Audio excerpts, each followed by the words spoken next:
Seorang pemuda dengan seragam biru muda yang lusuh nekat menerobos barisan keamanan. Napasnya memburu, keringat dingin membasahi pelipisnya.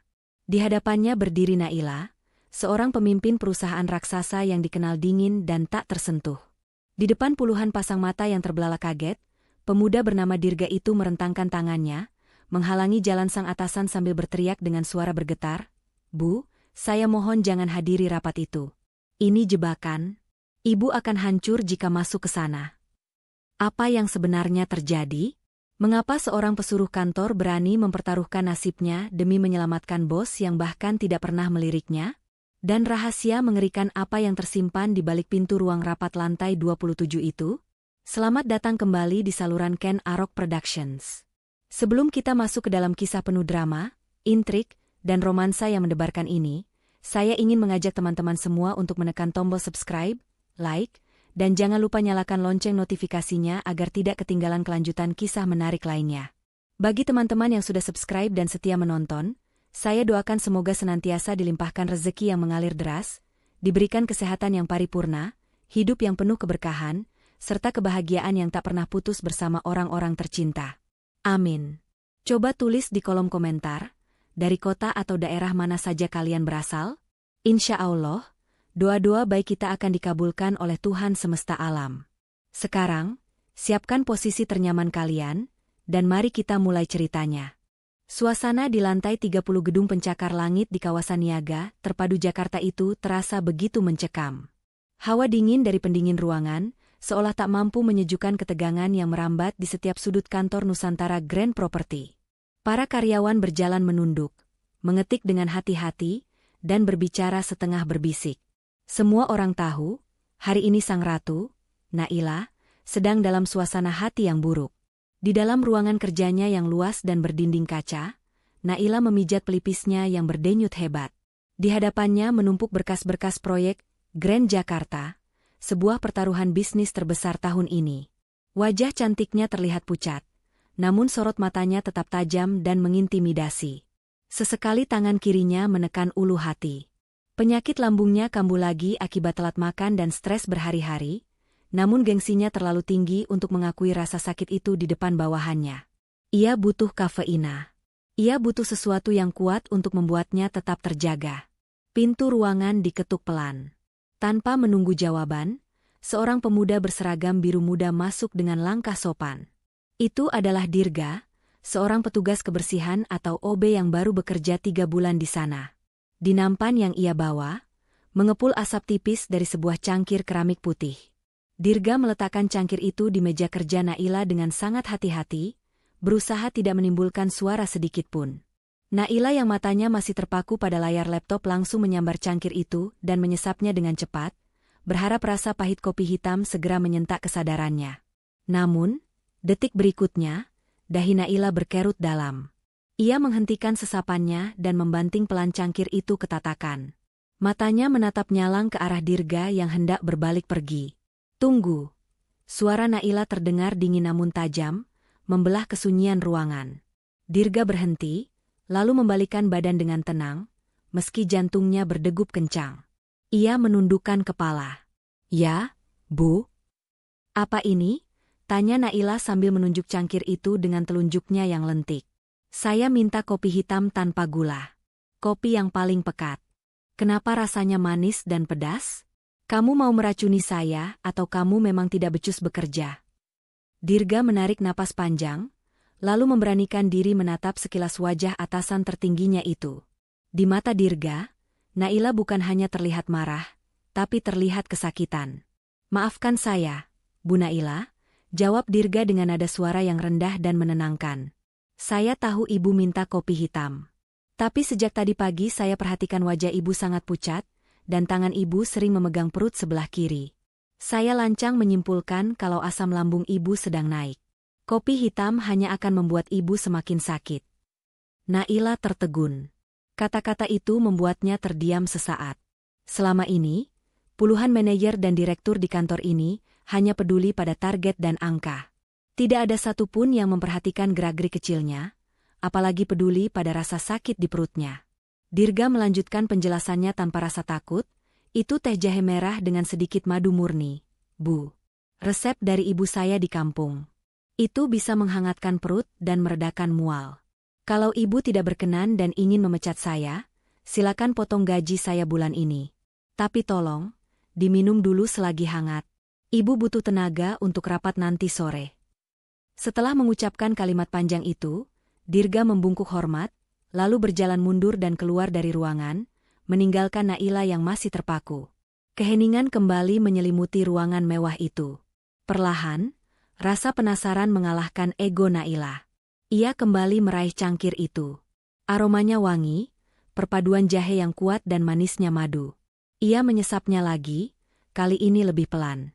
Sensasi hangat seketika menjalar dari tenggorokan hingga ke lambungnya yang perih. Rasa nyeri yang sejak tadi menyiksanya perlahan mereda, digantikan oleh kehangatan yang menenangkan. Tanpa sadar, sudut bibir Naila terangkat tipis, sangat tipis. Di tengah kejamnya dunia bisnis Jakarta yang ia hadapi setiap hari, segelas teh jahe dari seorang OB bernama Dirga ini adalah hal paling tulus yang ia rasakan hari ini. Namun, Naila tidak tahu bahwa perhatian kecil ini adalah awal dari serangkaian peristiwa besar yang akan membolak-balikan hidupnya. Jarum jam menunjukkan pukul 12 siang, waktunya istirahat bagi para penghuni gedung pencakar langit itu. Jika sebagian besar karyawan berhamburan menuju kantin mewah atau kafe-kafe mahal di sekitar gedung untuk makan siang, lain halnya dengan Dirga. Pemuda itu berjalan mengendap-endap membawa sebuah rantang susun berbahan plastik yang warnanya sudah mulai memudar. Ia sadar diri, menu makan siangnya yang hanya berisi nasi putih, tempe orek, dan tumis kangkung sisa semalam mungkin akan menjadi bahan tertawaan jika ia membukanya di area makan umum yang dipenuhi aroma keju dan daging panggang. Dirga memilih menyelinap masuk ke ruang arsip lama di ujung lorong lantai 27. Ruangan itu jarang sekali dipakai, dipenuhi debu tipis dan tumpukan kardus dokumen yang menggunung. Ia merasa aman di sana, duduk bersila di lantai di balik deretan lemari besi yang tinggi menjulang, siap menikmati makan siangnya dengan tenang. Namun, baru saja suapan pertama hendak masuk ke mulutnya, gagang pintu ruangan itu bergerak turun. Jantung Dirga seakan berhenti berdetak.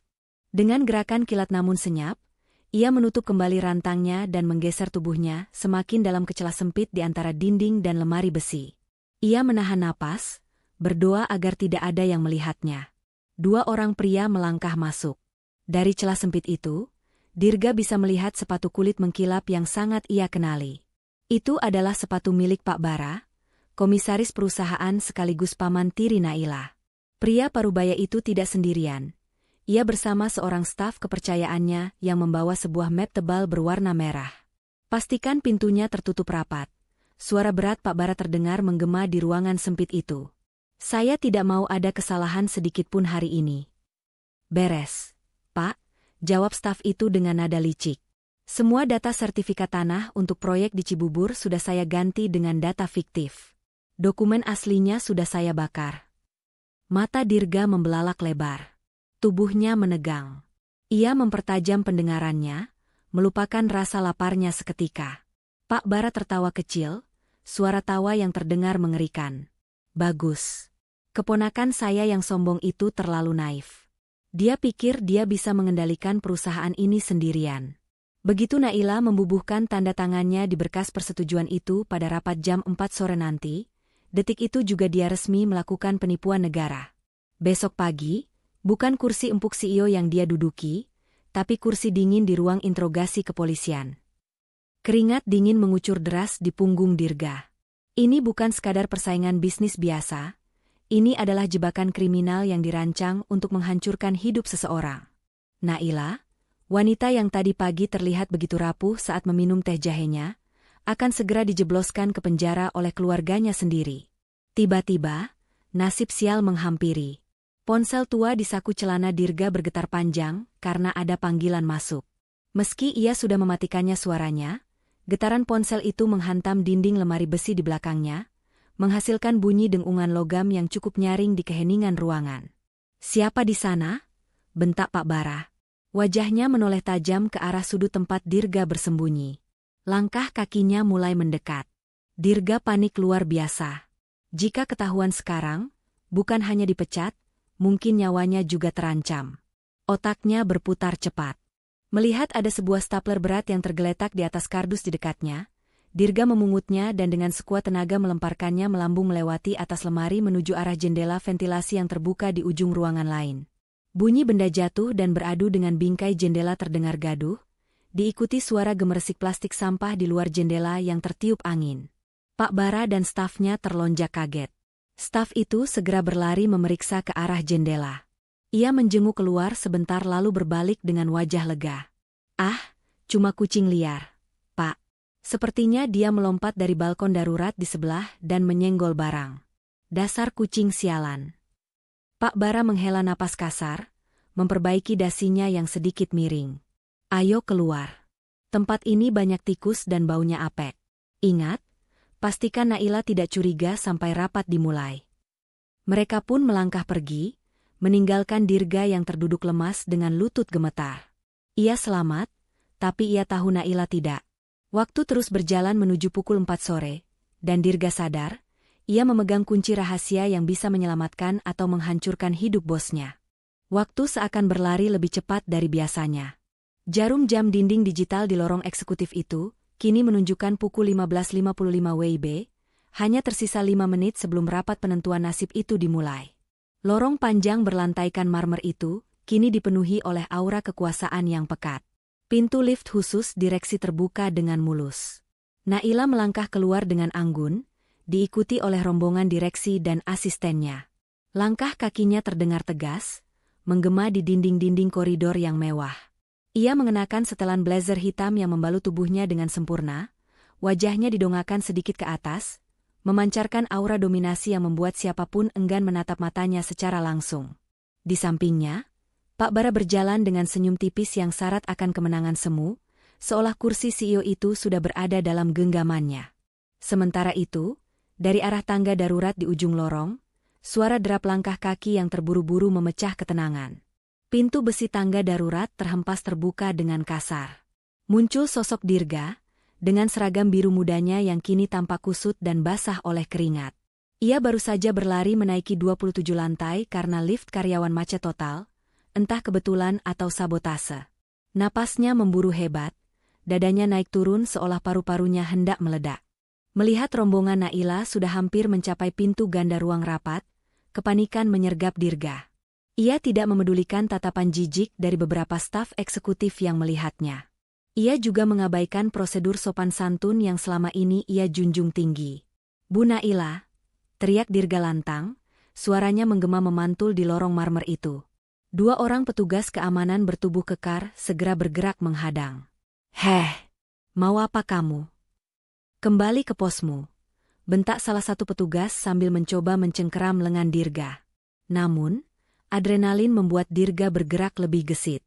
Ia menepis tangan petugas itu, meliuk menghindari tangkapan petugas lainnya, dan berlari sekencang tenaga menuju barisan depan. Tepat beberapa meter sebelum Naila menyentuh gagang pintu ruang rapat, Dirga melompat dan merentangkan kedua tangannya lebar-lebar, memblokir jalan sang atasan. Sontak, seluruh rombongan berhenti mendadak. Keheningan yang mencekam seketika menyelimuti udara.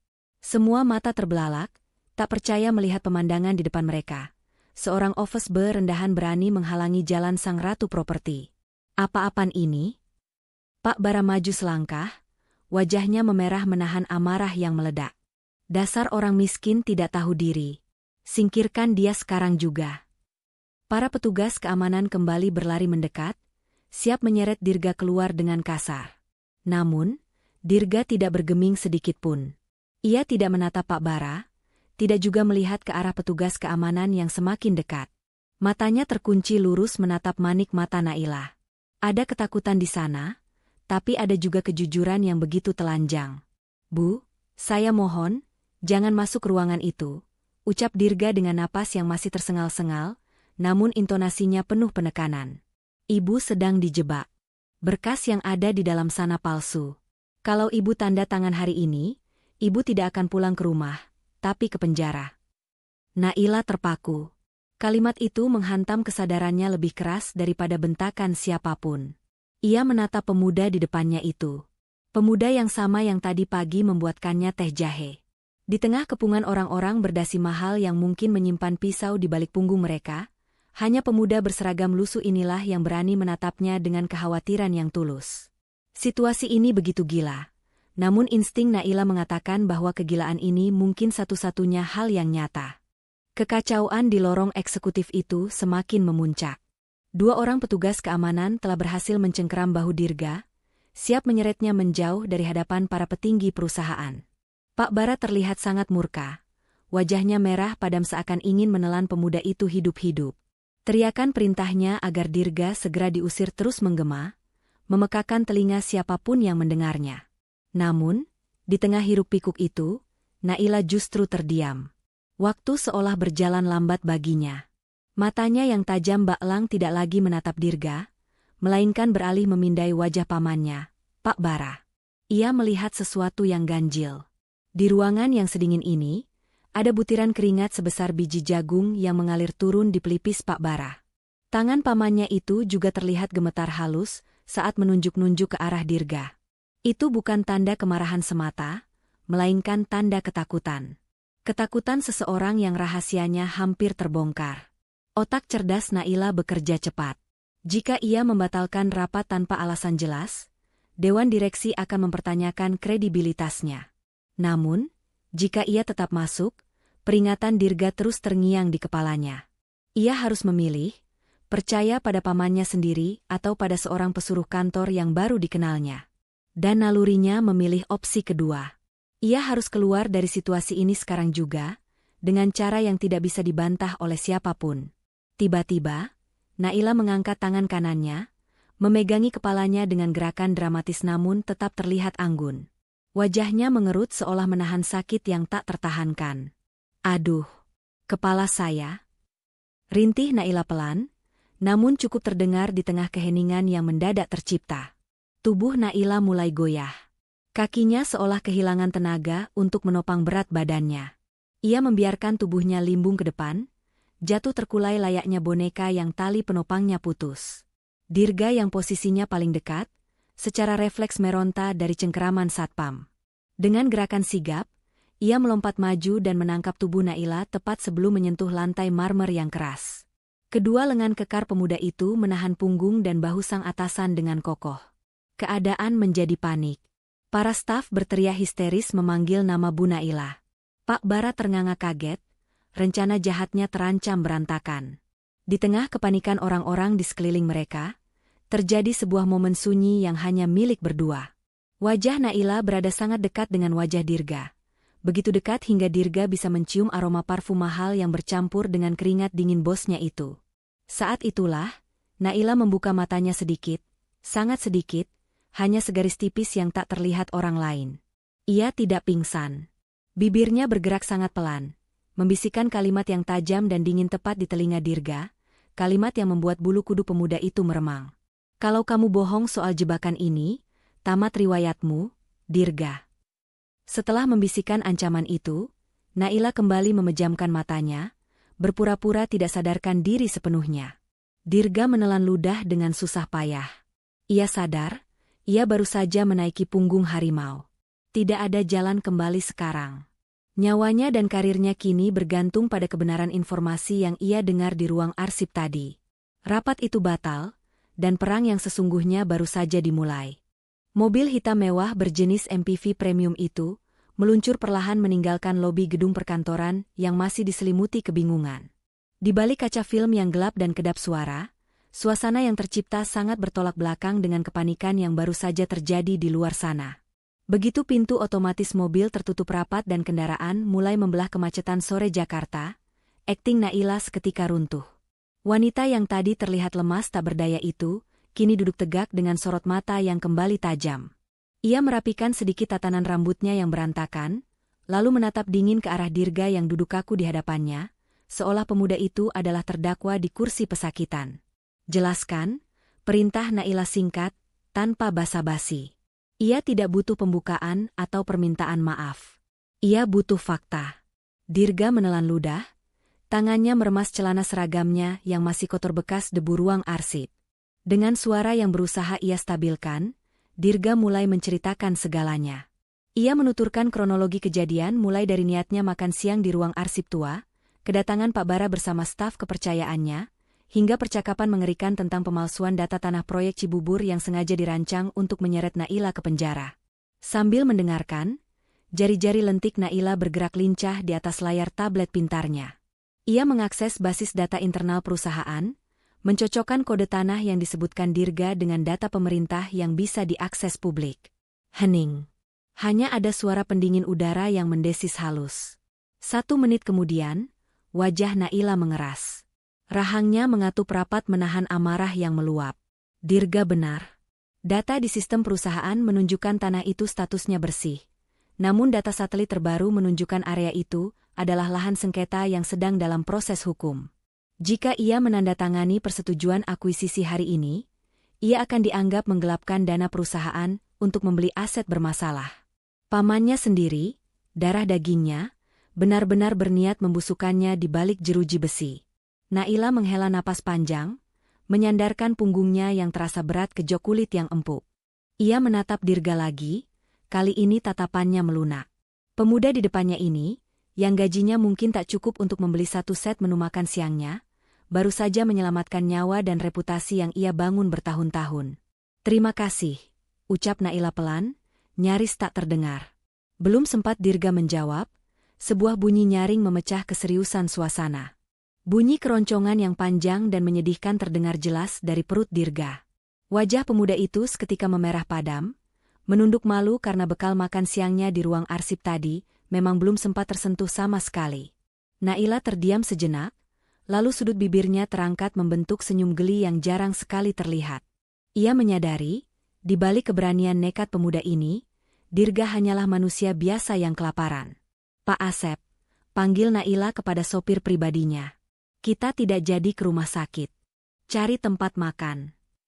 Lalu ia menoleh pada Dirga yang masih salah tingkah. Kamu yang pilih tempatnya. Dimanapun, saya yang traktir. Anggap saja ini ucapan terima kasih karena kamu sudah menyelamatkan saya dari jurang kehancuran, meskipun perutmu sendiri sedang demo minta diisi.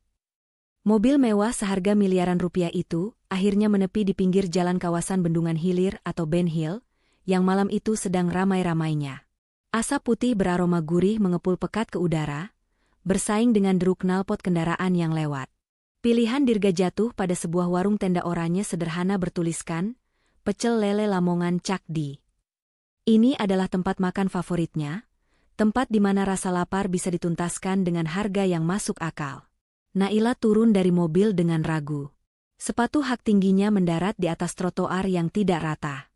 Penampilannya yang sangat elegan dengan blazer bermerek internasional terlihat begitu kontras dengan suasana warung tenda yang riuh, penuh dengan pengamen dan asap penggorengan. Orang-orang di dalam warung sempat terdiam sejenak, menatap takjub pada wanita cantik yang seolah salah masuk dunia itu. Namun, perut yang keroncongan membuat Naila mengabaikan tatapan mereka dan duduk di kursi plastik bakso yang disediakan. Pesanan pun datang. 2 porsi pecel lele lengkap dengan nasi uduk yang masih mengepul, lalapan segar, dan sambal terasi yang merah menggoda. Di samping piring, tersaji mangkuk kecil berisi air dengan potongan jeruk nipis. Naila menatap mangkuk kecil itu dengan bingung, lalu mengambil sendok bebek yang ada di meja. Ini sup pembukanya? Sedikit sekali, tapi baunya segar jeruk nipis. Gumamnya polos sambil hendak menyendok air tersebut ke mulutnya. Dengan panik namun sopan, Dirga menahan tangan Naila. Jangan Bu. Ampun, jangan diminum, cegah Dirga cepat. Itu kobokan, Bu. Air untuk mencuci tangan sebelum makan. Di sini tradisinya makan pakai tangan langsung, tanpa sendok garpu, biar rasanya lebih nikmat. Wajah Naila memerah pada menahan malu. Ia meletakkan kembali sendok itu pelan-pelan. Seumur hidupnya makan di restoran berbintang dengan tata krama meja yang ketat, ia baru tahu ada konsep air cuci tangan yang disajikan di meja makan seperti sup. Melihat kecanggungan bosnya, Dirga tersenyum maklum. Tanpa banyak bicara, ia mencuci tangannya, lalu dengan cekatan mengambil ikan lele di piring Naila. Dengan telaten, jari-jari Dirga memisahkan daging ikan yang lembut dari duri-duri tajamnya. Ia menyisihkan bagian kepala dan sirip, menyisakan hanya daging putih bersih yang siap santap di piring Naila. Sudah aman, Bu, silakan dicoba. Hati-hati pedas, ujar Dirga lembut sambil menggeser piring itu kembali ke hadapan Naila. Naila tertegun melihat perlakuan itu. Biasanya, pelayan restoran mewah yang melakukan hal seperti ini untuknya, itu pun karena dibayar mahal. Tapi Dirga melakukannya dengan ketulusan alami. Dengan ragu, Naila meniru cara Dirga, menyuir sedikit daging dan mencocolnya ke sambal, lalu menyuapkannya ke mulut menggunakan jari tangan. Matanya seketika membelalak. Perpaduan gurihnya lele goreng, wanginya nasi uduk, dan sengatan pedas sambal terasi meledak di lidahnya. Pedas, sangat pedas, tapi anehnya membuat ketagihan. Keringat mulai muncul di kening Naila, hidungnya sedikit memerah, dan ia terengah-engah kepedesan. Namun tangannya tak berhenti menyuap. Enak? Tanya Dirga sambil tersenyum melihat bosnya yang garang itu kini terlihat seperti anak kecil yang baru pertama kali jajan sembarangan. Pedas sekali, jawab Naila sambil mengelap keringat dengan tisu kasar yang ada di meja. Tapi, enak. Kenapa saya baru tahu ada makanan seenak ini di Jakarta? Malam itu, di bawah tenda terpal oranye dan ditemani suara bising jalanan, tembok tebal yang memisahkan status sosial mereka perlahan runtuh. Naila bukan lagi CEO yang tak tersentuh, dan Dirga bukan sekadar pesuruh. Mereka hanya dua manusia yang sedang menikmati makan malam sederhana yang hangat. Malam semakin larut, namun lampu-lampu gedung pencakar langit Jakarta masih setia menyala, menemani Naila dan Dirga yang kini kembali duduk di dalam mobil yang nyaman. Perut yang kenyang membuat suasana sedikit lebih cair, namun Naila kembali pada mode seriusnya sebagai seorang pemimpin perusahaan. Ia menatap Dirga lekat-lekat, menyadari satu hal penting. Di puncak kekuasaan, ia sebenarnya buta dan tuli. Ia tidak tahu apa yang dibicarakan karyawannya di belakang punggungnya. Ia terlalu tinggi untuk mendengar bisik-bisik di lantai bawah. Dirga, panggil Naila memecah keheningan. Mulai besok, gajimu saya naikkan 3 kali lipat. Tapi ada satu syarat mutlak yang harus kamu patuhi. Dirga terlonjak kaget, matanya membulat sempurna. 3 kali lipat? Syarat apa itu? Bu, asal jangan menyuruh saya korupsi atau berbuat jahat. Naila menggeleng pelan. Justru sebaliknya. Saya ingin kamu tetap menjadi office boy. Jangan ubah penampilanmu, jangan ubah sikapmu. Tetaplah menjadi Dirga yang tidak terlihat, yang sering dianggap remeh oleh orang-orang berdasi itu. Naila condong sedikit ke depan, menatap tajam mata pemuda itu. Orang-orang seperti Paman Bara dan para penjilat di kantor itu tidak akan pernah waspada terhadap seorang OB. Mereka akan bicara bebas di depanmu, karena menganggapmu tidak mengerti apa-apa. Disitulah kekuatanmu. Saya ingin kamu menjadi mata dan telinga saya. Dengarkan apa yang mereka rencanakan, catat siapa saja yang bermuka dua, dan laporkan semuanya hanya kepada saya. Dirga terdiam, mencerna tugas berat yang baru saja diletakkan di pundaknya. Ia bukan lagi sekadar pembersih lantai, ia kini adalah agen rahasia sang CEO. Sebuah tanggung jawab yang berbahaya namun juga menantang. Baik, Bu. Saya terima, jawab Dirga mantap. Bagus, lanjut Naila. Agar tidak mencurigakan, kita butuh kode rahasia. Saya tidak mau kita terlihat sering mengobrol. Naila mengambil buku catatan kecil dari tasnya dan menuliskan sesuatu. Perhatikan ini baik-baik. Saat kamu mengantar minuman ke ruangan saya atau ke ruang rapat, perhatikan warna tatakan gelas yang kamu pakai. Jika kamu menggunakan tatakan gelas berwarna merah, itu artinya ada musuh di dekat saya. Ada Pak Bara atau orang-orangnya yang sedang mengawasi, atau ruangan itu mungkin disadap. Saya harus diam dan berhati-hati. Jika kamu menggunakan tatakan gelas berwarna hijau, itu artinya situasi aman. Saya bisa bicara bebas atau menandatangani dokumen penting tanpa takut dijebak. Naila berhenti sejenak, lalu tersenyum tipis, kali ini senyum yang sedikit jahil. Dan satu lagi. Jika kamu menaruh 2 butir permen rasa kopi di samping cangkir saya, itu kodenya kalau kamu melihat saya sedang stres atau bad mood, dan saya butuh hal manis untuk menenangkan pikiran. Mengerti? Dirga tersenyum lebar, mengangguk paham. Kesepakatan telah dibuat. Di tengah hutan beton Jakarta yang penuh intrik, aliansi paling tidak terduga antara seorang ratu properti dan pesuruh kantornya resmi dimulai malam itu. Mereka siap menghadapi perang esok hari dengan senjata baru, secangkir kopi dan kode warna. Malam itu, langit Jakarta seolah sedang menangis.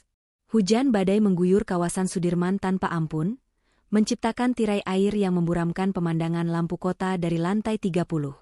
Kantor Nusantara Grand Property sudah sunyi senyap sejak berjam-jam lalu.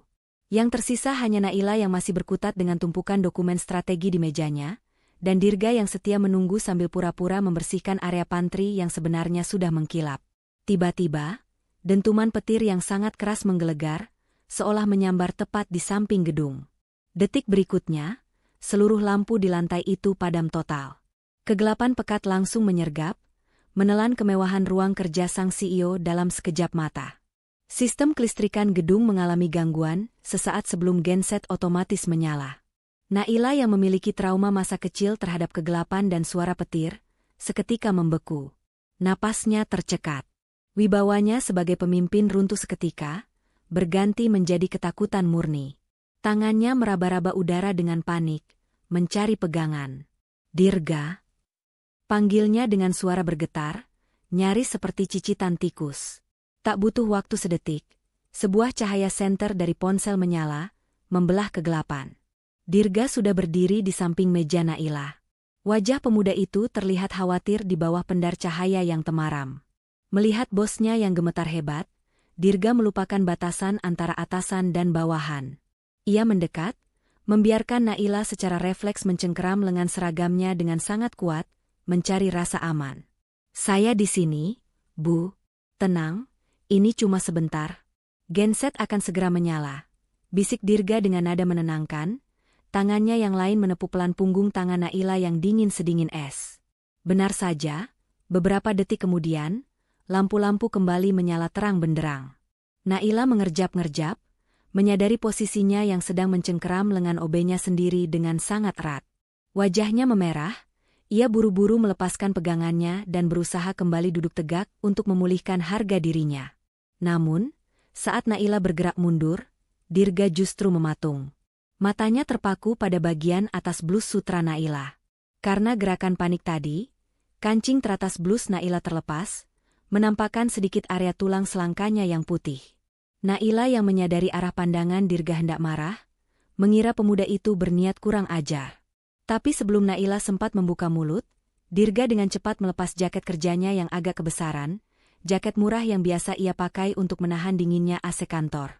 Dengan gerakan sopan dan menjaga pandangan, ia menyelimutkan jaket hangat beraroma sabun cuci itu ke bahu Naila, menutupi bagian yang terbuka. "Maaf, Bu. Kancing Ibu lepas. AC malam ini sangat dingin, Ibu jangan sampai masuk angin," ucap Dirga tulus sambil memalingkan wajah ke arah jendela, memberi privasi pada Naila untuk membenarkan pakaiannya. Naila tertegun. Ia menarik jaket lusuh itu lebih rapat ke tubuhnya. Aromanya bukan parfum mahal seperti milik rekan-rekan bisnisnya, tapi aroma matahari dan ketulusan. Di tengah dinginnya ruangan dan badai di luar sana, Naila merasakan kehangatan yang menjalar aneh di dadanya. Untuk pertama kalinya, ia merasa dilindungi, bukan sebagai CEO, tapi sebagai seorang wanita. Sabtu pagi yang cerah, Naila melakukan sesuatu yang tidak pernah ia lakukan sebelumnya. Berbohong demi bisa bertemu seseorang. Dengan dalih ingin melakukan survei lapangan mendadak untuk potensi proyek renovasi cagar budaya, ia meminta Dirga menemaninya ke kawasan Kota Tua Jakarta.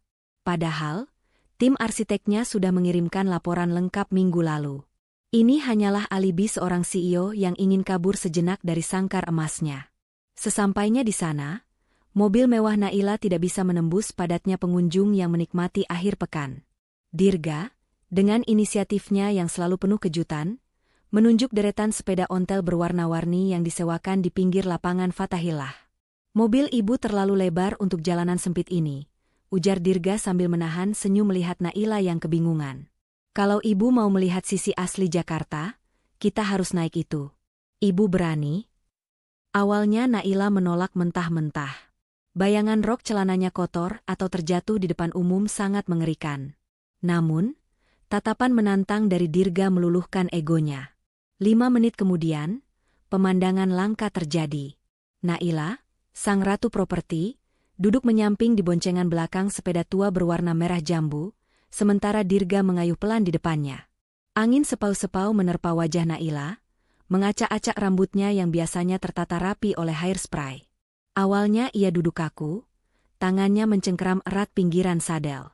Namun saat Dirga sengaja membelokkan sepeda sedikit ngebut menghindari kerumunan ondel-ondel, Naila memeki kaget dan secara refleks melingkarkan lengannya ke pinggang Dirga. "Pegangan yang kencang, Bu. Remnya agak blong," seru Dirga sambil tertawa lepas. Untuk pertama kalinya dalam bertahun-tahun, Naila ikut tertawa. Tawa yang renyah dan jujur, bukan tawa sopan basa-basi bisnis. Di atas sepeda tua itu, jabatan dan status sosial mereka menguap begitu saja. Yang ada hanyalah sepasang muda-mudi yang sedang menikmati keriuhan kota. Lelah berkeliling, mereka berhenti di pinggir jalan. Dirga membelikan 2 mangkuk es selendang mayang, jajanan khas Betawi yang warnanya cantik namun asing bagi Naila. Di bawah pohon rindang, duduk di bangku taman sederhana, Naila mencicipi kuah santan manis bercampur es serut itu. "Manis," gumam Naila, matanya berbinar. "Rasanya seperti nostalgia. Padahal saya belum pernah makan ini." Di kejauhan, seorang pengamen jalanan memetik gitar akustik, menyanyikan lagu cinta lama yang syahdu. Dirga menatap Naila yang sedang sibuk menyendok potongan kue kenyal berwarna merah putih di mangkuknya. Di bawah sinar matahari Jakarta yang hangat, Dirga melihat sisi lain bosnya yang begitu manusiawi, begitu rapuh, dan begitu cantik. Hari itu, Naila tidak memenangkan tender miliaran rupiah, tapi ia memenangkan sesuatu yang lebih berharga. Perasaan bahagia menjadi manusia biasa. Seminggu setelah kejadian di Kota Tua, suasana di kantor Nusantara Grand Property kembali berjalan seperti biasa. Namun ada sesuatu yang berbeda di ruang kerja Naila. Hari itu adalah tanggal merah di kalender pribadi Naila, hari ulang tahunnya yang ke-27. Meja kerjanya penuh sesak dengan buket bunga mawar raksasa, parsel buah impor, dan kado-kado mewah berbalut pita emas. Semua itu kiriman dari relasi bisnis, rekanan kontraktor, hingga para penjilat yang ingin mencari muka. Namun, bagi Naila, tumpukan hadiah mahal itu tak ubahnya sampah tak bernyawa. Tidak ada satupun kartu ucapan di sana yang ditulis dengan ketulusan hati. Semuanya hanya formalitas bisnis yang dingin. Naila menghela napas panjang, menyingkirkan sebuah kotak berisi jam tangan mahal ke ujung meja dengan tidak berminat. Ia merasa kesepian di tengah keramaian ucapan selamat yang palsu itu. Tepat saat ia hendak kembali tenggelam dalam layar laptopnya, pintu ruangan terbuka pelan. Dirga masuk, kali ini tidak membawa nampan kopi. Tangan kanannya disembunyikan di belakang punggung. Ia berdiri canggung di depan meja besar Naila, matanya melirik tumpukan kado mewah yang menggunung di sana, lalu wajahnya sedikit meredup, seolah merasa minder dengan apa yang dibawanya. "Ada apa, Dirga?" "Laporan mata-mata lagi?" tanya Naila tanpa mengalihkan pandangan dari layar. "Bukan, Bu," jawab Dirga pelan. "Saya cuma mau mengucapkan selamat ulang tahun. Semoga Ibu panjang umur, sehat selalu, dan bahagia." Naila berhenti mengetik. Ia mendongak, menatap Dirga. Ucapan sederhana itu terdengar jauh lebih hangat dibandingkan ratusan pesan WhatsApp yang ia terima seharian ini. "Terima kasih," jawab Naila singkat, namun nadanya lembut. Dengan ragu-ragu, Dirga mengeluarkan tangan dari balik punggungnya. Ia meletakkan sebuah pot tanah liat kecil berukuran segenggaman tangan di atas meja marmer yang dingin itu. Di dalam pot itu tumbuh sebuah kaktus bulat mungil dengan duri-duri halus. Tidak ada pita emas, tidak ada kotak beludru. Hanya pot kaktus seharga Rp20.000 yang diikat dengan tali rami sederhana. Naila menatap benda itu dengan dahi berkerut. "Kaktus?" "Iya, Bu," Dirga tersenyum malu. "Maaf kalau tidak semewah kado-kado yang lain. Tapi saat saya lihat kaktus ini di pasar bunga Rawablong kemarin, saya langsung ingat Ibu." Naila mengangkat alisnya sebelah, merasa tersinggung sekaligus penasaran. "Maksud kamu, saya berduri dan menyebalkan seperti tanaman ini?" "Bukan begitu," sanggah Dirga cepat. "Ibu coba baca tulisan di potnya." Naila memutar pot kecil itu. Di sana, tertempel secari kertas coklat lusuh dengan tulisan tangan Dirga yang rapi. "Kaktus itu kuat. Di luar dia berduri tajam untuk melindungi diri dari dunia yang keras. Tapi di dalamnya, dia menyimpan banyak air yang lembut dan menyejukkan. Persis seperti Ibu." Naila terdiam lama. Jantungnya berdesir hebat. Kalimat sederhana itu menghantam telak ke dalam hatinya. Dirga adalah satu-satunya orang yang bisa melihat menembus topeng besi yang selama ini ia pakai. Di mata dunia, Naila adalah wanita kejam tak berperasaan. Tapi di mata OB ini, ia hanyalah wanita yang melindungi dirinya sendiri. Tanpa sadar, mata Naila berkaca-kaca. Ia menyentuh duri halus kaktus itu dengan ujung jarinya. Ini, kado terbaik yang saya terima hari ini. Terima kasih, Dirga. Saya akan taruh ini di sebelah laptop saya, biar tidak ada yang berani ganggu. Mereka berdua tersenyum, sebuah momen manis yang singkat namun mendalam. Sayangnya, mereka tidak sadar bahwa kebahagiaan itu sedang diawasi. Dari kamera CCTV tersembunyi yang aksesnya sudah diretas, Pak Bara duduk di ruangannya yang gelap sambil mengepulkan asap rokok. Matanya menyipit penuh kebencian melihat kedekatan keponakannya dengan pesuruh itu. Nikmati senyum terakhirmu, Naila, gumam Pak Bara dengan suara serak yang mengerikan. Karena besok, pahlawan kesianganmu itu akan hancur lebur. Langit Jakarta siang itu mendadak berubah gelap tertutup awan mendung, seolah alam semesta sedang bersiap menyambut badai besar yang akan menghantam nasib Dirga. Di lantai 27, ketenangan kantor Nusantara Grand Property pecah berkeping-keping. Teriakan histeris terdengar dari ruang ganti khusus direksi. Kalung berlian seharga 800 juta rupiah milik Naila, warisan keluarga yang rencananya akan dipakai untuk sesi pemotretan majalah bisnis bergengsi sore itu, raib tanpa jejak. Pak Bara, yang entah mengapa hari itu berada di lokasi yang sangat tepat, langsung mengambil alih komando dengan semangat yang berapi-api.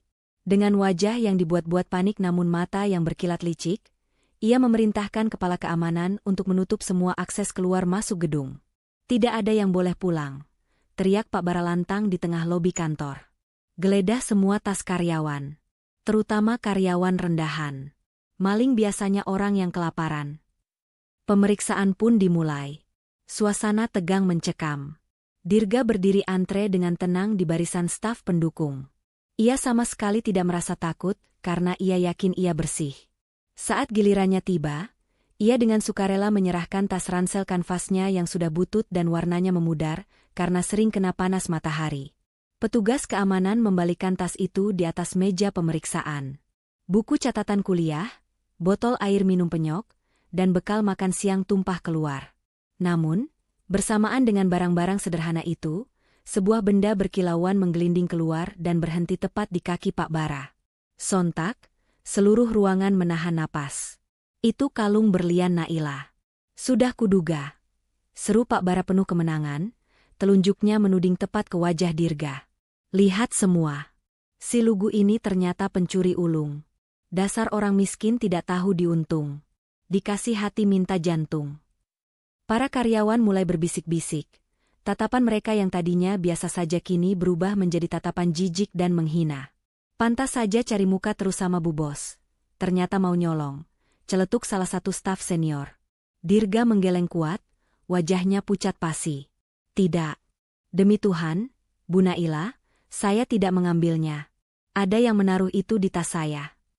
Ia menatap Naila dengan tatapan memohon, tatapan yang meminta perlindungan dari satu-satunya orang yang ia percaya. Naila berdiri kaku di sana. Otaknya yang cerdas langsung tahu ini adalah jebakan murahan pamannya. Ia tahu Dirga tidak mungkin mencuri. Tapi bukti fisik ada di depan mata puluhan saksi. Jika Naila membela Dirga sekarang tanpa bukti tandingan, ia akan dituduh bersekongkol atau tidak profesional karena melindungi pacar gelapnya. Posisi CEO-nya dipertaruhkan. Jika ia jatuh, ia tidak akan bisa menolong siapapun. Dengan hati yang remuk redam, Naila memasang topeng dinginnya kembali. Ia harus memilih keputusan paling logis meski menyakitkan. Cukup. Suara Naila datar namun tegas. Ia memalingkan wajahnya, tidak sanggup menatap mata Dirga. Bukti sudah jelas. Pak Satpam, bawa dia keluar. Serahkan pada pihak berwajib dan proses surat pemecatannya hari ini juga. Dunia Dirga runtuh seketika. Bukan karena ancaman penjara, tapi karena pengkhianatan dari wanita yang ia cintai. Ia ditarik kasar oleh dua orang satpam, diseret keluar seperti sampah.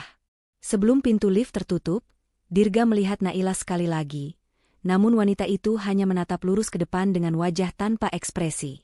Hari itu, Dirga belajar bahwa kepercayaan di gedung pencakar langit ternyata lebih rapuh daripada kaca jendela. Sore itu, langit Jakarta seakan turut merasakan kepedihan yang dirasakan Dirga. Awan hitam pekat yang menggantung sejak siang akhirnya tumpah menjadi hujan badai yang mengguyur kawasan Jenderal Sudirman tanpa ampun.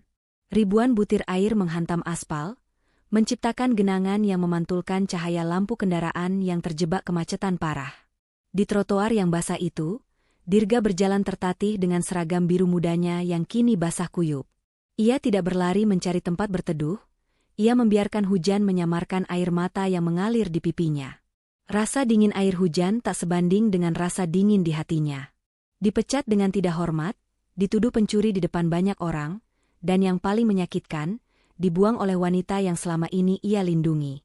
Dirga merasa harga dirinya telah diinjak-injak hingga rata dengan tanah. Ia berjalan menuju halte Transjakarta Tosari yang ikonik itu dengan tatapan kosong, berharap bus segera datang membawanya pergi jauh dari gedung pencakar langit yang angkuh itu. Sementara itu, di lobi gedung Nusantara Grand Property, Naila berdiri mematung menatap hujan.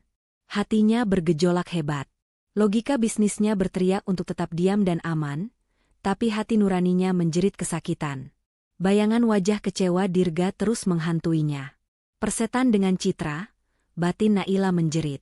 Tanpa memedulikan teriakan sekretarisnya, Naila berlari menerobos pintu kaca lobi.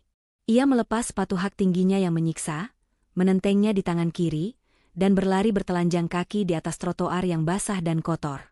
Rok span mahalnya basah kuyup, rambutnya yang tertata rapi seketika lepek dan berantakan tertiup angin kencang. Ia tidak peduli. Ia terus berlari membelah hujan, matanya mencari sosok punggung yang ia kenal. Dirga, berhenti, teriak Naila sekuat tenaga, suaranya nyaris tenggelam oleh suara guntur dan deru mesin bus. Di jembatan penyeberangan menuju halte, Dirga berhenti. Ia mendengar suara itu. Ia berbalik perlahan. Di sana, beberapa meter di belakangnya, berdiri Naila. Sosok CEO yang agung itu kini tampak kacau balau, basah kuyup, dan napasnya tersengal-sengal. Dirga menatapnya dingin. Mau apa lagi, Bu? Mau memastikan saya benar-benar pergi? Atau mau meludahi saya lagi? Naila melangkah maju, melempar sepatunya ke sembarang arah, lalu mencengkeram kerah baju Dirga dengan kedua tangannya yang gemetar kedinginan. Kamu bodoh, bentak Naila, air matanya bercampur dengan air hujan. Kamu pikir aku diam karena aku percaya kamu mencuri?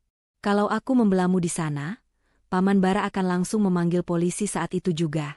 Kamu akan diseret ke sel tahanan malam ini juga tanpa pengadilan. Aku memecatmu supaya kamu bisa keluar dari gedung itu, supaya kamu bebas sementara aku mencari bukti. Dirga tertegun. Kemarahan di matanya perlahan memudar, tergantikan oleh keterkejutaan. Ia melihat ketulusan yang menyakitkan di mata Naila. Wanita ini tidak membuangnya. Wanita ini sedang berusaha menyelamatkannya dengan cara yang menyakitkan bagi mereka berdua. Bu Naila. Suara Dirga tercekat. Jangan panggil aku ibu sekarang, isak Naila, pertahanannya runtuh sepenuhnya. Aku takut, Dirga. Aku takut sendirian melawan mereka tanpa kamu. Tanpa kata-kata lagi, Dirga menarik tubuh mungil yang menggigil itu ke dalam pelukannya. Di tengah jembatan penyeberangan yang ramai oleh orang-orang yang berteduh, di bawah guyuran hujan Jakarta yang keras, dua hati yang terluka itu saling menguatkan. Dirga mendekap erat Naila, seolah berjanji bahwa badai sekeras apapun tidak akan bisa memisahkan mereka lagi. Hari itu, Dirga memang kehilangan pekerjaannya, tapi ia mendapatkan kembali kepercayaannya. 3 hari setelah pemecatan itu, sebuah operasi rahasia sedang disusun, bukan di ruang rapat berlapis kaca anti peluru, melainkan di sebuah kamar kos sempit ukuran 3x4 meter di kawasan Gang Senggol, Jakarta Pusat. Di atas karpet plastik yang sederhana, Naila duduk bersila dengan canggung. Ia menatap takjub pada pemandangan di hadapannya. Ruangan kecil itu penuh sesak oleh orang-orang berseragam. Pak Yanto si komandan Satpam Lobi, Bu Ijah petugas kebersihan toilet, dan Mas Budi teknisi listrik gedung. Mereka semua berkumpul di sana bukan karena uang, tapi karena loyalitas kepada Dirga. Dirga berdiri di depan papan tulis kecil, memimpin rapat strategi layaknya jenderal perang. Ia sadar, Pak Bara mungkin bisa menutup akses kartu identitasnya, Tapi Pak Bara melakukan satu kesalahan fatal khas orang sombong. Ia meremehkan keberadaan orang kecil.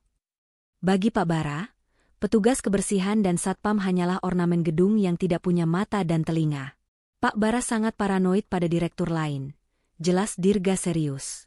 Tapi dia tidak pernah curiga saat Bu Ijah masuk ke ruangannya untuk mengangkut sampah. Bahkan saat dia sedang menelepon orang penting. Itu celah kita. Malam itu juga, rencana yang mereka sebut, Operasi Sapu Jagat, dijalankan. Tepat pukul 9 malam, saat gedung mulai sepi, Pak Yanto yang bertugas jaga malam mematikan kamera CCTV lorong lantai 27 selama 10 menit dengan dalih pemeliharaan rutin. Dalam jeda waktu yang sempit itu, Bu Ijah masuk ruangan Pak Bara dengan membawa peralatan tempurnya, sapu, pel, dan sebuah kemoceng. Namun, Bu Ijah tidak hanya membersihkan debu. Dengan tangan yang gemetar namun tekad sekeras baja, wanita parubaya itu menyisipkan sebuah kamera pengintai nirkabel seukuran kancing baju, yang dirakit oleh teman Dirga dari Pusat Elektronik Mangga 2, ke dalam celah ventilasi AC tepat di atas meja kerja Pak Bara. Posisinya sangat strategis, mampu menangkap gambar dan suara dengan jernih dari seluruh ruangan. Sementara itu, di dalam mobil yang diparkir 2 blok dari gedung, Naila dan Dirga memantau layar laptop dengan jantung berdebar.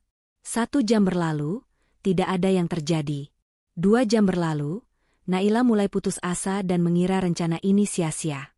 Namun, tepat tengah malam, pintu ruangan di layar itu terbuka. Pak Bara masuk bersama pria asing bertato.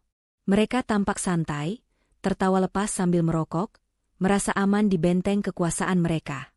Kau lihat wajah si Dirga itu saat diseret satpam? Suara Pak Bara terdengar jernih melalui headphone yang dipakai Naila. Rencanaku sempurna. Kalung itu kuharap kau beli lagi dengan harga murah dari pasar gelap.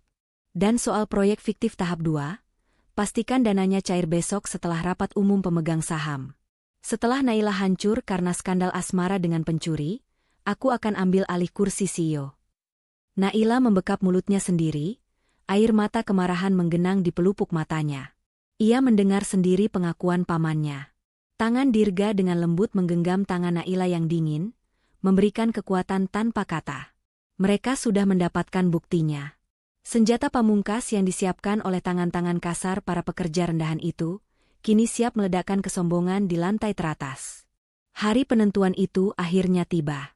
Rapat umum pemegang saham digelar di sebuah ballroom hotel bintang 5 yang megah di pusat Jakarta. Lampu kristal raksasa menggantung di langit-langit, menerangi wajah-wajah tegang para investor dan dewan direksi. Di podium utama, Pak Bara berdiri dengan percaya diri, mengenakan setelan jas termahalnya. Ia sedang berapi-api menyampaikan pidato yang bertujuan untuk melengsarkan keponakannya sendiri. Hadirin sekalian, suara Pak Bara menggema lantang melalui pengeras suara. Kita tidak bisa membiarkan perusahaan warisan leluhur ini dipimpin oleh seseorang yang tidak memiliki moral. Naila telah terbukti menjalin hubungan asmara dengan seorang pencuri, seorang mantan karyawan rendahan yang telah menodai citra perusahaan kita. Demi menyelamatkan saham Bapak dan Ibu sekalian, saya mengusulkan mosi tidak percaya untuk memberhentikan Naila secara tidak hormat hari ini juga. Hening. Para pemegang saham mulai berbisik-bisik, mengangguk setuju. Naila duduk di barisan depan dengan tenang, wajahnya tidak menunjukkan emosi sedikitpun. Ia membiarkan pamannya menikmati panggung kemenangannya sejenak. Tepat saat Pak Bara hendak mengetuk palu untuk memuluskan voting, pintu ganda ballroom terbuka lebar. Cahaya dari lorong luar menyeruak masuk, menampilkan sesosok pria tegap yang membuat seluruh ruangan menoleh. Itu Dirga. Namun, ia bukan lagi Dirga si OB dengan seragam biru lusuh. Hari ini, ia mengenakan setelan jas hitam pas badan yang dijahit rapi, rambutnya ditata klimis, dan langkah kakinya memancarkan aura wibawa yang tak kalah dari para eksekutif di ruangan itu.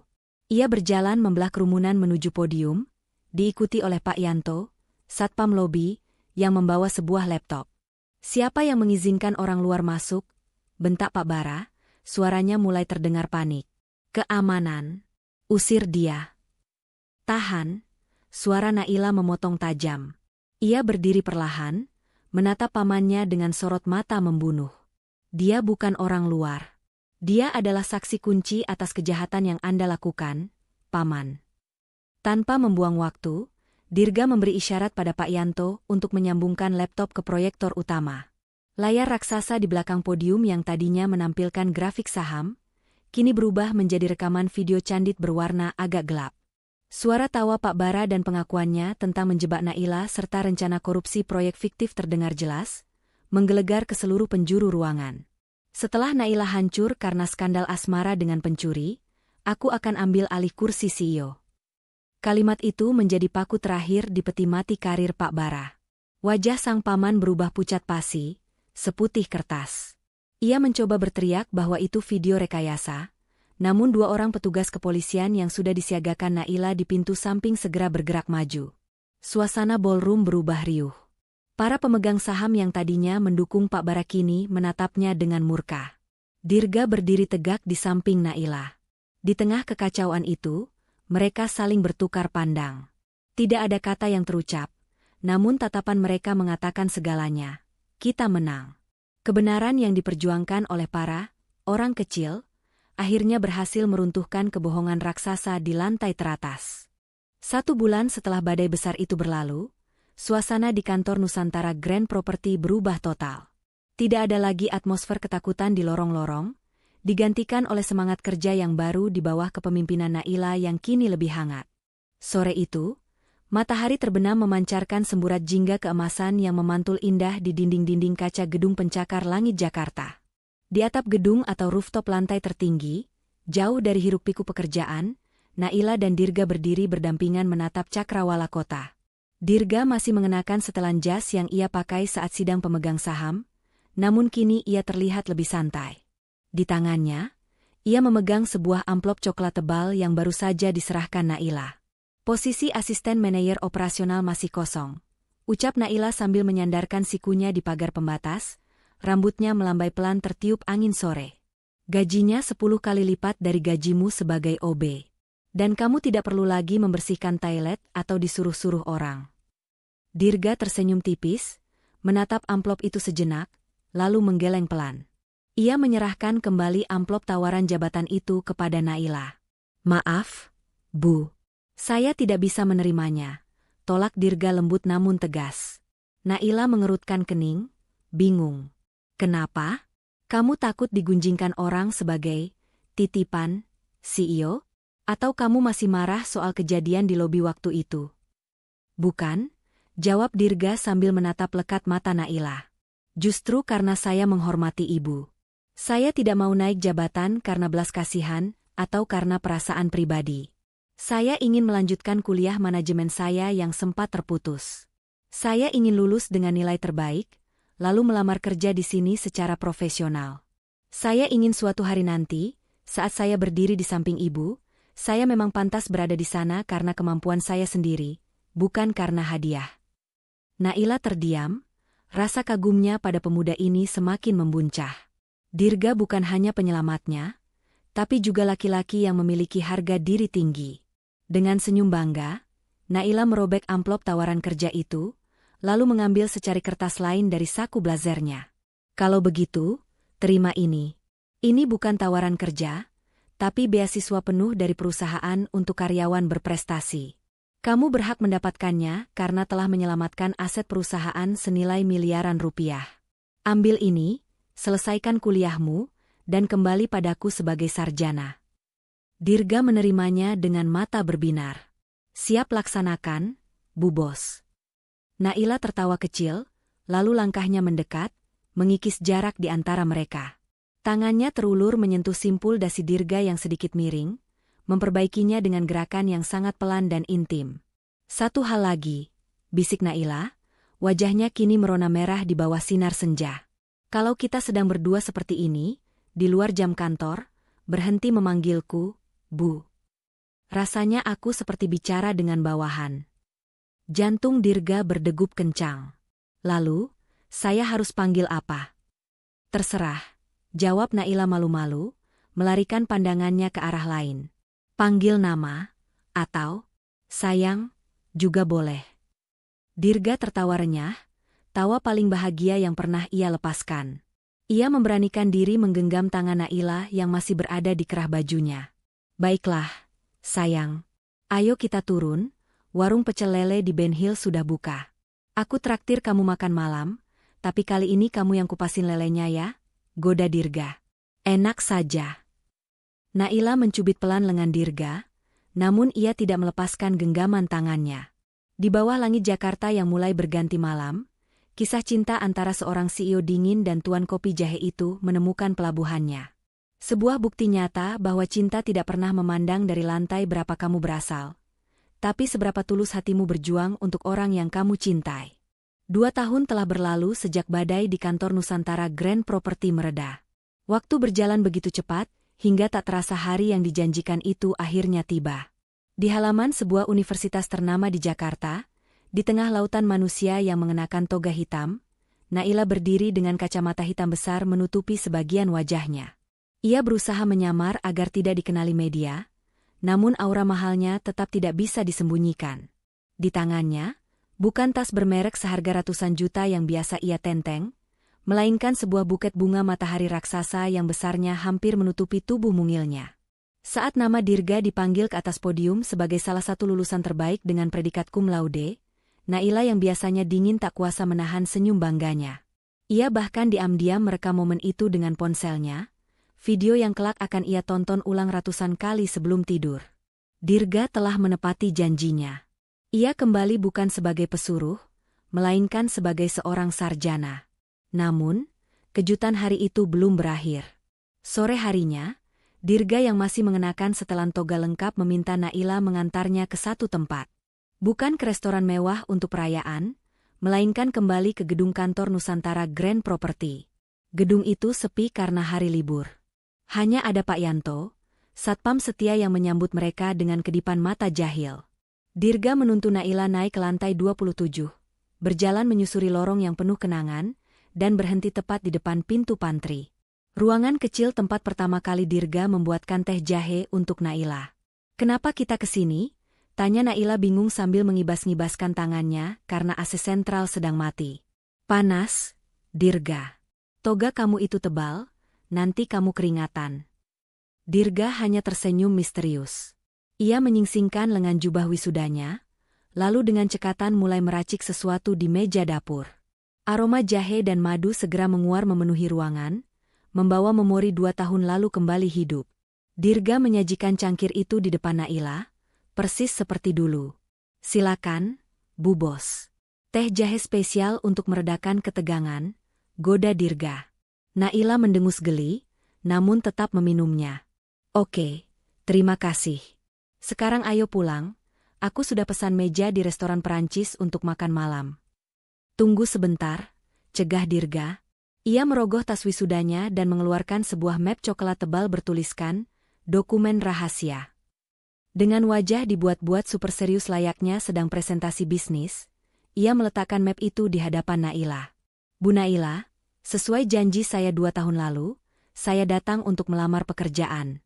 Ini CV dan portofolio saya. Mohon dipelajari dengan seksama." Naila mengangkat alisnya. "Kamu ini, baru lulus sudah gila kerja? Besok kan bisa ke HRD." Namun karena penasaran, Naila membuka map itu. Matanya terbelalak. Itu bukan CV lamaran kerja biasa. Di dalamnya terdapat sebuah dokumen yang diketik rapi dengan judul, "Proposal Kontrak Hidup Bersama Selamanya." Isinya bukan riwayat pendidikan, melainkan daftar janji-janji konyol namun manis. Siap menjadi pendengar keluhan Bu Bos 24 jam non-stop. Bersedia mengupaskan lele dan kepiting seumur hidup. Akan selalu menyediakan bahu saat petir dan mati lampu. Gaji tidak diminta, cukup dibayar dengan senyuman setiap pagi. Tangan Naila gemetar membaca poin-poin itu. Ia tertawa, tapi air matanya menetes jatuh membasahi kertas. "Ini, proposal macam apa ini? Formatnya berantakan, tidak sesuai standar perusahaan," ucap Naila dengan suara serak, berusaha tetap sundere meski hatinya meleleh. Dirga tertawa pelan. Tiba-tiba, ia berlutut di lantai pantry yang dingin itu. Jubah wisudanya menyapu lantai. Dari saku celananya, ia tidak mengeluarkan kotak cincin bludru mahal. Ia mengeluarkan sebuah toples kecil bekas selai yang di dalamnya berisi pasir putih, dan sebuah cincin berlian sederhana namun elegan yang tertanam di sana. "Saya tahu ibu perfeksionis. ucap Dirga lembut, menatap lekat manik mata Naila. Karena itu, saya butuh bimbingan ibu seumur hidup saya. Naila, maukah kamu menjadi mentor, sahabat, bos, dan istri saya? Saya tidak bisa menjanjikan hidup yang selalu mulus seperti jalan tol, tapi saya janji teh jahe saya akan selalu hangat setiap kamu butuh. Naila menatap Dirga, lalu menatap pantry sederhana di sekelilingnya. Tidak ada lilin, tidak ada musik orkestra, hanya aroma jahe dan pria yang tulus mencintainya apa adanya. Naila menghapus air matanya kasar, lalu berpura-pura mengetuk meja pantry 3 kali layaknya palu sidang. Proposal diterima. Tapi dengan satu syarat revisi, dilarang membatalkan kontrak ini sampai maut memisahkan. Dirga bersorak pelan, lalu menyematkan cincin itu di jari manis Naila. Pas, sempurna. Di ruang sempit tempat seorang CEO dan OB pernah berbeda kasta, kini mereka berpelukan sebagai sepasang kekasih yang setara, siap menghadapi dunia berdua. Lamaran itu mungkin tidak viral di media sosial, tapi bagi Naila, itu adalah adegan paling romantis dalam hidupnya. Hari yang dinanti itu akhirnya tiba. Bukan di gedung pertemuan biasa, Naila memilih menyewa sebuah taman botani privat di pinggiran Jakarta untuk pesta pernikahannya. Konsepnya unik, kemewahan yang membumi. Dekorasi dipenuhi bunga matahari kesukaan Naila dan ornamen kayu yang hangat. Namun, yang membuat semua orang tercengang bukan dekorasinya, melainkan susunan tamu undangannya. Di barisan paling depan, di meja bundar dengan taplak sutra bertuliskan VIP, tidak diduduki oleh pejabat tinggi atau konglomerat properti. Kursi-kursi kehormatan itu justru diduduki oleh Pak Yanto si Komandan Satpam, Bu Ijah petugas kebersihan, Mas Budi teknisi listrik, dan teman-teman Dirga dari divisi umum. Mereka mengenakan seragam batik seragam yang dijahit khusus oleh desainer ternama pilihan Naila. Mereka tampak canggung namun bangga luar biasa. Sesekali menyeka air mata haru melihat, komandan, mereka bersanding di pelaminan. Saat prosesi akad nikah dimulai, suasana hening. Dirga, yang mengenakan beskap putih gading, menjabat tangan ayah kandung Naila dengan tegas. Suaranya lantang dan mantap saat mengucapkan ijab kabul dalam satu tarikan napas, membuat Naila yang duduk di sampingnya menunduk menyembunyikan tangis bahagia di balik riasan tipisnya. Momen paling menggemaskan terjadi saat sesi foto. Naila, yang biasanya kaku dan menjaga citra, tiba-tiba berbisik pada fotografer. Ia meminta pose yang tidak biasa. Di hadapan ratusan tamu elit, Naila berjinjit dan dengan jahil mencubit pipi Dirga, sementara Dirga memasang wajah pasrah yang jenaka. Tawa riuh tamu undangan pecah. Dan sebagai puncak acara, tidak ada pemotongan kue tart bertingkat 7. Sebagai gantinya, pelayan membawakan 2 cangkir tanah liat berisi teh jahe madu hangat. Di atas pelaminan, Naila dan Dirga mengangkat cangkir sederhana itu, bersulang untuk masa lalu yang pahit dan masa depan yang manis. Terima kasih sudah berani menahan pintu lift waktu itu, bisik Naila lembut sebelum menyesap tehnya. Terima kasih sudah mau dibonceng sepeda ontel, balas Dirga sambil mengerling nakal. Sore itu, langit Jakarta seolah merestui. Tidak ada hujan, hanya senja yang hangat memeluk 2 insan yang telah membuktikan bahwa cinta sejati mampu meruntuhkan tembok setinggi apapun. 6 bulan berlalu sejak pesta pernikahan itu. Kehidupan rumah tangga Naila dan Dirga ternyata jauh lebih berwarna dari drama Korea manapun. Di kantor, mereka adalah pasangan profesional yang mematikan.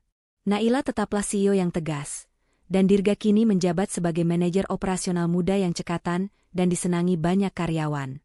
Tidak ada nepotisme, semua orang mengakui kemampuan Dirga yang mampu menyelesaikan masalah lapangan dengan pendekatan humanisnya. Namun, begitu mereka sampai di rumah, peran itu berbalik 180 derajat. Sabtu pagi di kediaman mereka, dapur mewah yang biasanya bersih kini tampak seperti kapal pecah. Naila, dengan celemek bermotif beruang lucu, sedang berusaha keras memasak nasi goreng untuk sarapan. Wajahnya cemong kena tepung, rambutnya diikat asal-asalan. Bau hangus samar-samar mulai tercium. Sayang, apinya kegedean. Seru Dirga yang baru saja selesai lari pagi, buru-buru mematikan kompor.